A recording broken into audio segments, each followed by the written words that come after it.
بخير. شكرا قبلة الأمل، كل عام وأنتم بخير. شكرا لكافة الأمام للشعب التركي، كل عام وأنتم.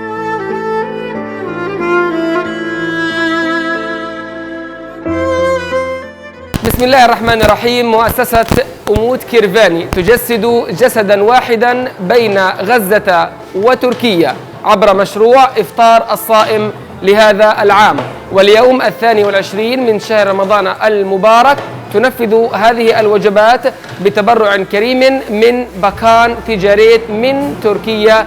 شكرا جزيلا.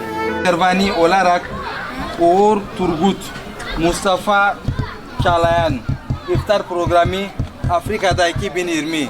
Allah kabul etsin. Hayırlı vesile olsun inşallah. آمين. ربنا تقبل منا إنك أنت السميع العليم. آمين. وتوب علينا إنك أنت التواب الرحيم. آمين. اللهم تقبل من المحسنين إحسانهم. آمين. اللهم تقبل من المحسنين إحسانهم.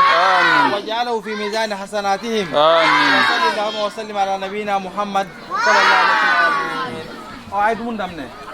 يا سواد من دمنا.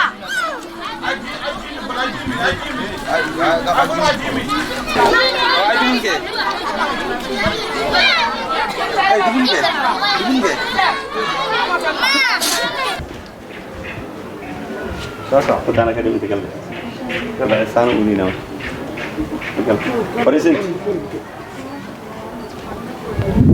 وصل عندك بسم الله الرحمن الرحيم الحمد لله رب العالمين انت ارساقدها ديبتي انت دلي واخرجت الله انك نهريس صدقاتي كنت كو ديبي كن دورتي الله كويلا ونون رسول قال الله نين كويلا ولين غوبي انا الله نسي ومت جماعي او نبت ان الله سي خير الله نسي كلين خير الله نسي كلين خير الله نوافقي انت انتم هتلتوشين شر الله حجاب شيء